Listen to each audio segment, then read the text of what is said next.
nakapansin ba kayong bago sa setup natin today? Kaya yun.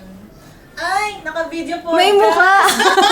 Hindi na lang boses, may mukha na ang ating podcast for today's video. So, Level up. Yeah, level up. Level up na level up. So, welcome sa 6th episode, if I'm not mistaken. 6th episode ng ating Paano Kaya podcast. Ayan. So, today we're going to talk about teamwork. Ayan. So, very relevant for all our employees, subscribers out there. So, ayan. Paano ba ang teamwork na walang iwanan? Or ano ba yung walang iwanan culture? Ayan. So, when you hear the word teamwork, what comes to your mind? Or ano yung naiisip nyo instantly? I think when I think about teamwork, ang naiisip ko lagi is a successful project, a successful outcome. Kasi I think teamwork really plays a lot when it comes to doing things that are impossible in the eyes of a person. So, para siyang when you row a boat, di ba? Isa lang yung vision na gusto nilang puntahan, gusto nilang manalo doon. So, dapat sabay-sabay sila. They have a rhythm, they have the same goal, everyone should put in the same effort. Kasi the moment na kapag nag-row ka ng boat, yung isa lang mag-slack off, what's gonna happen is, iikot yung boat. So, mapupunta ka sa wrong direction. So, it's very important that people really know how to work with others. You have the same motive, and you have the same vision until the end. So, that's what I think of when I hear the word teamwork. Speaking of teamwork, I'd like to, parang curious na ako, miss. Are you someone na solo player or individual or likes to work alone? Or are you someone na very collaborative or really likes to work in a team? That's a very interesting question, Ray. Kasi I feel like both phases sa pagdaanan ko. So I was more on a solo worker when I was starting way back. The reason why, I feel like right now I understood the reason why I was a solo worker before. Because it's so hard for me to communicate.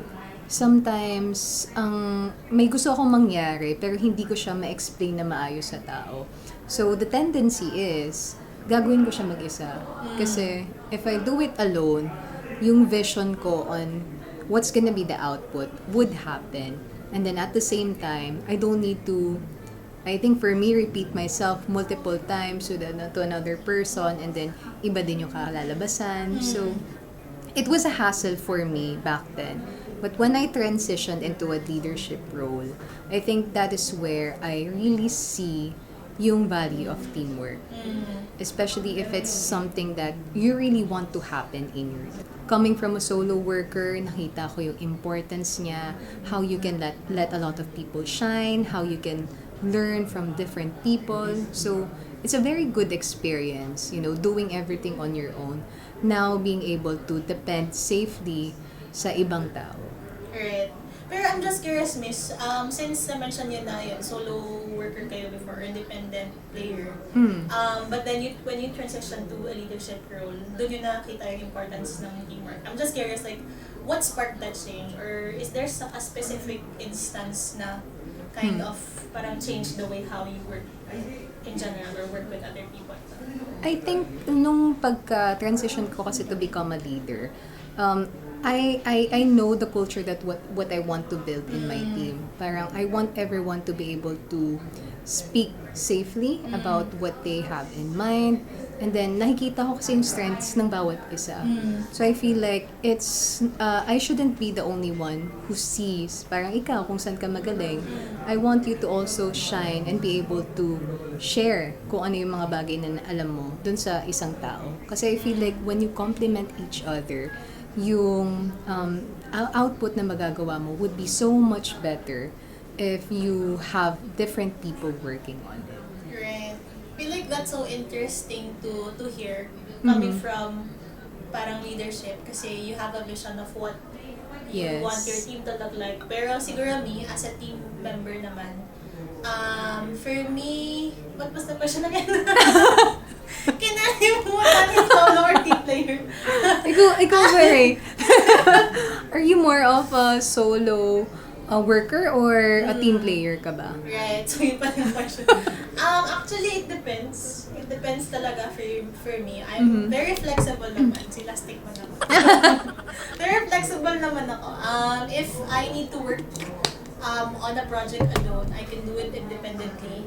But even that, I feel like it's not really like 100% independent kasi whenever we like work on a certain project or a task, we always have it checked by you, or we always parang get your insights still, or insight of my team members. Parang even if parang you're working alone, you're not entirely working alone kasi technically you're still Mia. I'm still getting the insights or the input, the opinions of my team members and my team leaders. Working with other people, I love collaborating with them. I love bouncing off of ideas kasi when I see parang the output that we get to create, parang I feel so proud. Uy, gawa natin yan, ganun. Tsaka ang saya sa feeling na masabi mo, uy, gawa natin yan. Ibig uy, gawa ko yan. Totoo, diba? totoo. Iba yung feeling kasi alam mong hirap at pagod niyo yung nandun. At saka, ewan ko, mas napaproud ako or mas kaya kong ibigay yung credit sa iba kaysa kapag binibigay yung credit. Dun sa sinabi mo na, uy, gawa natin yan. Parang you like being showing or gusto mo yung credit na pupunta sa iba rather than you. It actually speaks volume about how you are as a person.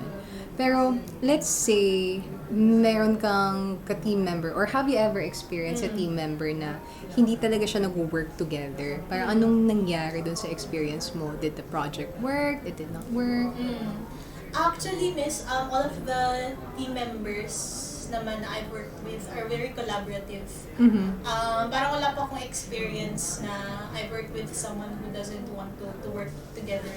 Pero, my experience lang before, I was previously kasi in talent acquisition, and then our clients are technically the hiring managers, so there are our internal clients, and I have to work with this specific hiring manager, and he's kind of used to doing things alone. The project didn't work, or we weren't, because basically the goal was to close the hiring as soon as possible because medyo urgent na siya kasi need na yung client ng tao to do the project. Pero it didn't work kasi it was kind of difficult for me to get, or it was kind of difficult for us to meet eye to eye, or where, asan ba yung pain points si talent acquisition, ano ba yung challenges niya. Yung hiring manager niyo, Pinoy or? Pinoy. Okay. Pinoy naman, miss. Pero ayun, feel ko lang, sanay siya na magtrabaho mag-isa. So it was kind of difficult for me.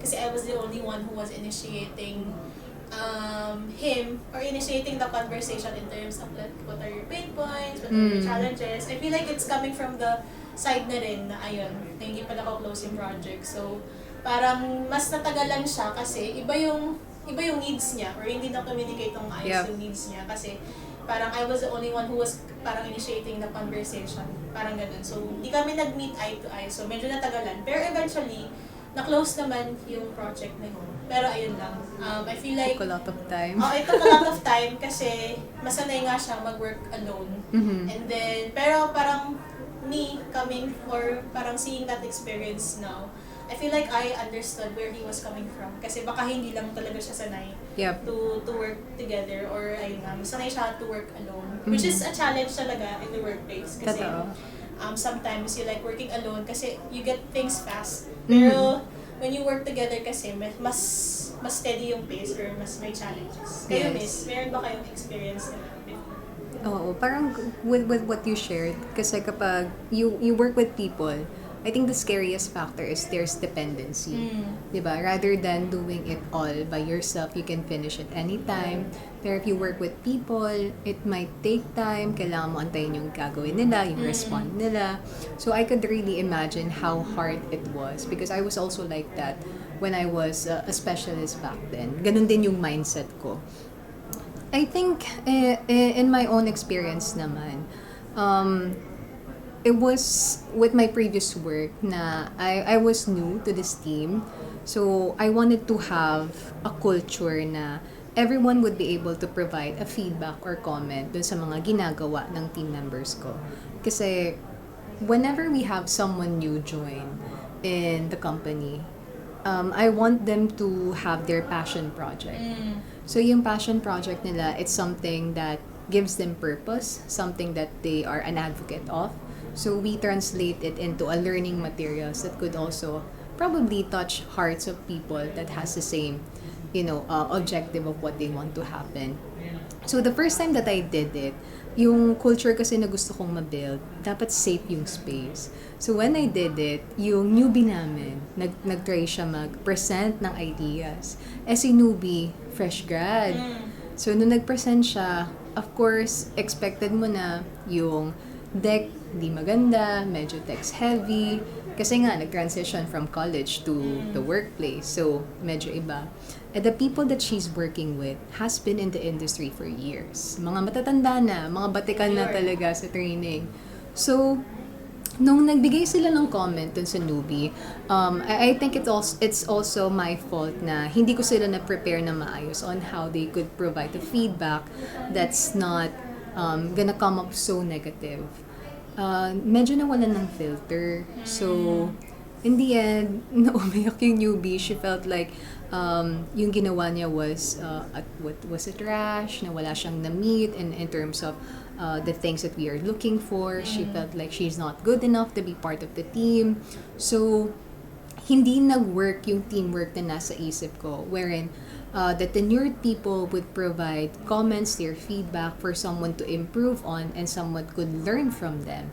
It became chaotic na may umiyak pa. So, I think that's a fault of mine because it was such a new experience for them and I haven't really prepared them and prepared myself on how I want the vision would happen.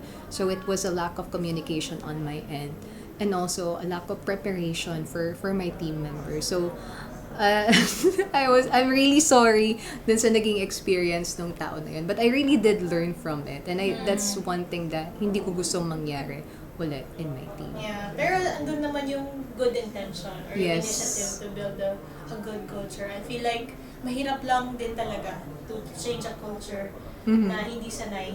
Yes. Ganun. Na to have to foster a safe space. And siguro speaking of safe space, and you also mentioned, Miss, na you really want na, or you have a vision for your team na very collaborative or safe space. What does a culture of no one gets left behind team looks like for you? Walang iwanan. I think for me, it also aligns with what I want to happen. My vision as a leader for my team is I want everyone to level up. I know right now everyone is working on specific projects independently, but at the same time, you mentioned kanina, Ray, there's also a factor na you provide peer feedback. Na we learn from each other even though they're not part of that project. So, walang iwanan for me is everyone would level up. So, when we talk about leveling up, it's not just being promoted, it's also you learning something new that you haven't learned before. It can be in a form of skill or a knowledge na ituturo sa'yo nung ka-team mo. Because when you learn, you don't just learn from your direct supervisor. You also learn from different people that you talk to. So, walang iwanan, gusto ko lahat tayo is nasa taas, lahat tayo nagsashine in our own way. Things that we're not good at is something that we would eventually be good at in the future.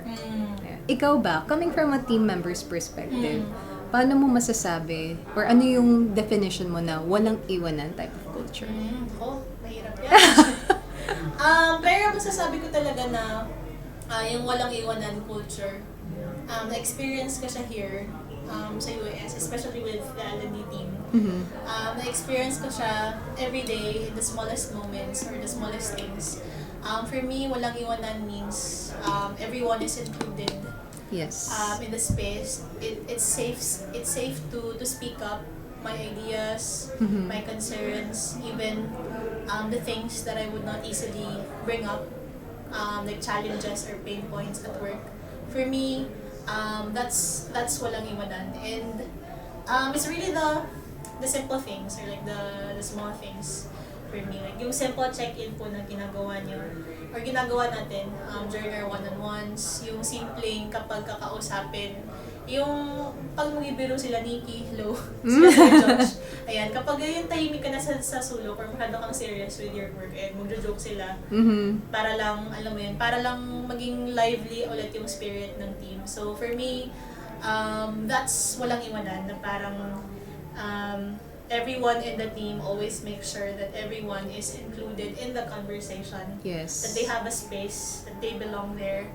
And aside from that, I think a walang iwanan culture for me is something na you support each other's goals. So, ano ka lang dun, miss, parang pasok ka lang dun sa sinabi mo na it's actually parang bringing up together to learn and to grow.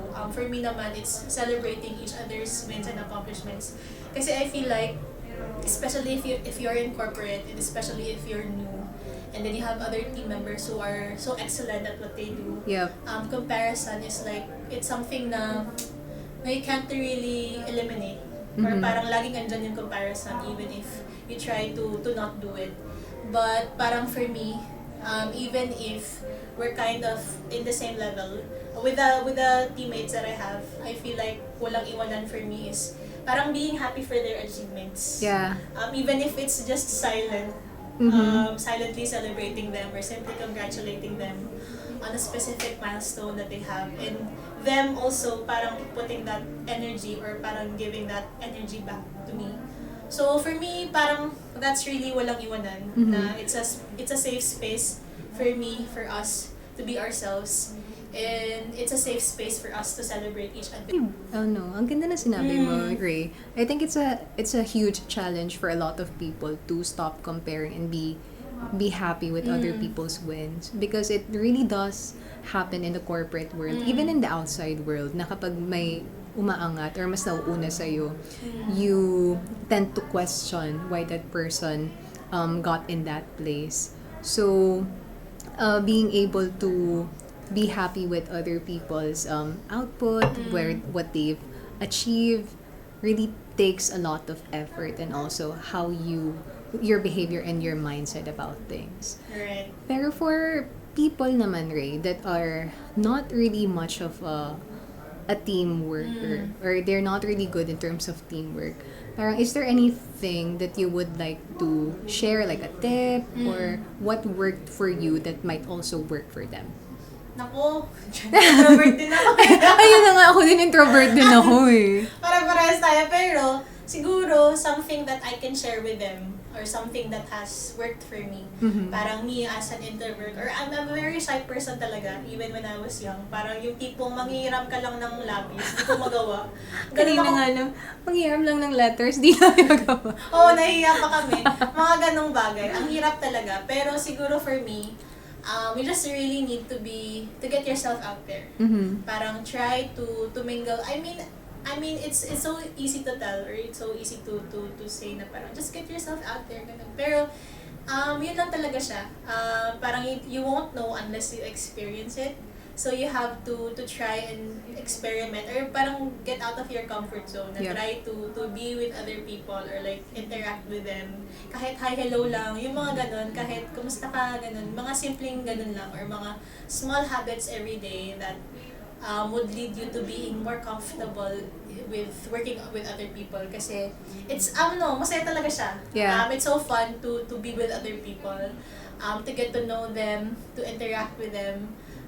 Tapos kapag feel mo na parang ay maubos ng energy ko, punta ka lang sa sulok, marami namang spaces dito sa office na parang mag-recharge ka. So yun, parang just get yourself out there and try to do like one small thing a day na would lead you to being more comfortable with being with other people, working with other people, and eventually hindi mo mamalayan na you've grown a lot or you've changed a lot. Yes. Yes. It takes a lot of work for an introvert to mingle with people, pero it's actually worth it. You're gonna learn a lot.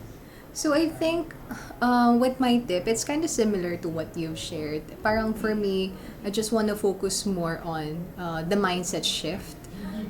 Kasi when you really want to collaborate with people, parang it's very important that you're open about hearing ideas and feedback from different people.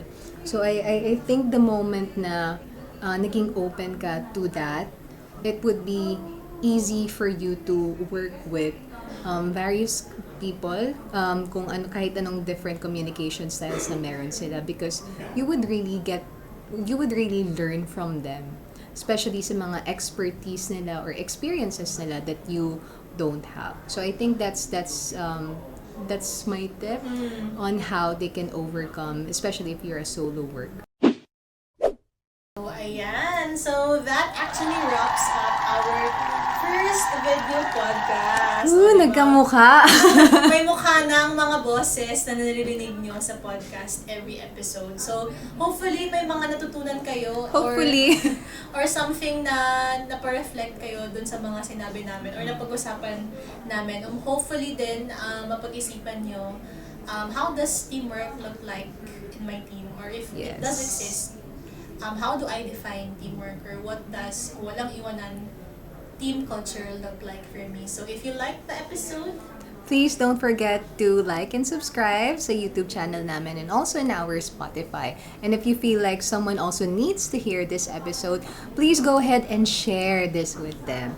So thank you so much for tuning in with us and listening to me and Ray. And we'll see you next time. bye!